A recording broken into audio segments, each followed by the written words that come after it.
Laptop போர்டில் Bios craft ஆயிடுச்சு.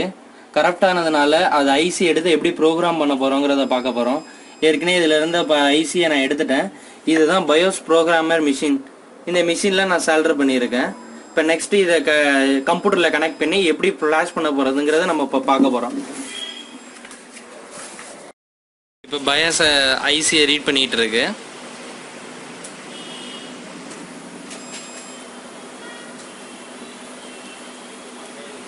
Save பண்ணிக்கலாம்னு சொல்லிட்டு இது முடிஞ்சோன்னா நான் சேவ் பண்ணணும்.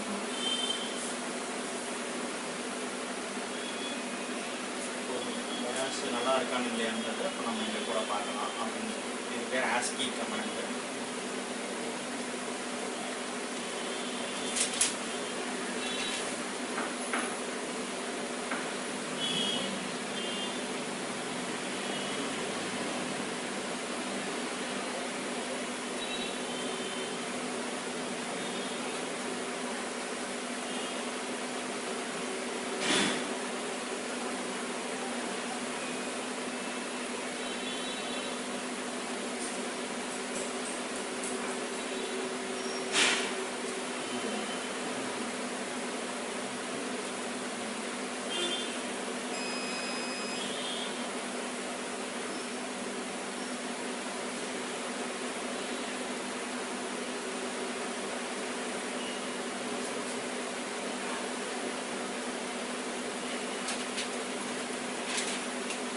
இப்போ பார்த்தீங்கன்னா சைடில் பயோஸ் இருக்குது பாருங்கள்.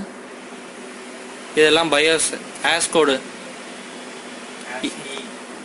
இதெல்லாம் ஆஸ்கீஸ். இதை நம்ம இப்போ சேவ் வேணாலும் பண்ணிக்கலாம். நம்ம சப்போஸ் இன்னொரு டைம் நமக்கு தேவைப்படும் அப்படின்னு நினச்சிங்கன்னா ஃபைல்,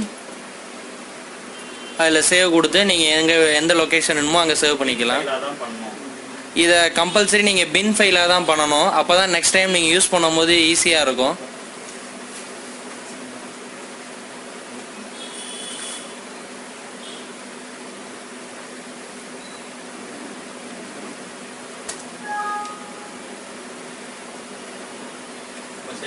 இப்போ சேவ் பண்ணியாச்சு. இப்போ நம்ம வந்து ஃபார்மேட் பண்ண போகிறோம்.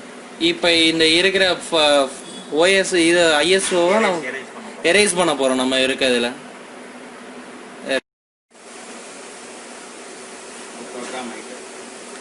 பாருங்க, இப்போ ப்ரோக்ராம் ஆகிட்டு இருக்கு ஐசியில் பயோஸ்.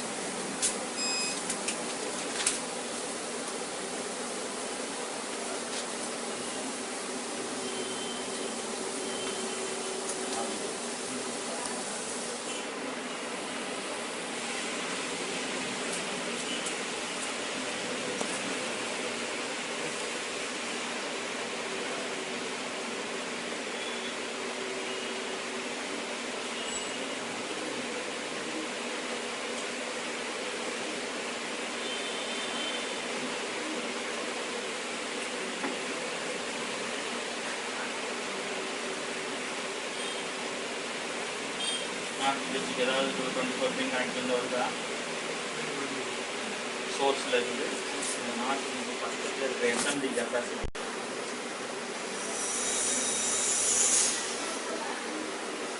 இது ஃபாஸ்ட்டாக போகுது.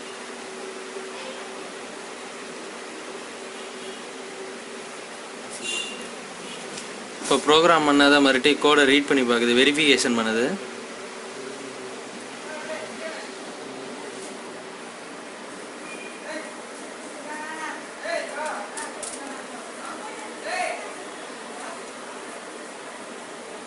கொஞ்சம் பாஸ் பண்ணிட்டு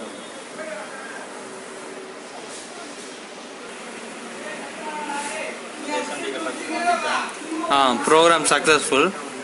பார்த்தீங்கன்னா இப்போ ப்ரோக்ராம் சக்ஸஸ்ஃபுல் ஆயிடுச்சு. இப்போ அந்த நம்ம மதர் போர்டில் பயோஸ் ஐசியை ஃபிக்ஸ் பண்ணோன்னா திருப்பி ஃபிக்ஸ் பண்ணுறோம்.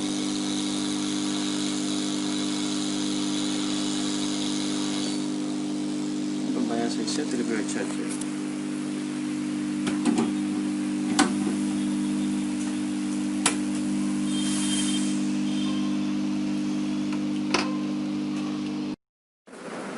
இப்போ நம்ம போர்டில் வந்து போட்டாச்சு. பயாஸை ப்ரோக்ராம் பண்ணி இப்போ நம்ம ஆன் ஆகுதான்னு பார்க்க போகிறோம். ஆன் பண்ணிட்டோம். சக்ஸஸ் ஆகிடுச்சு.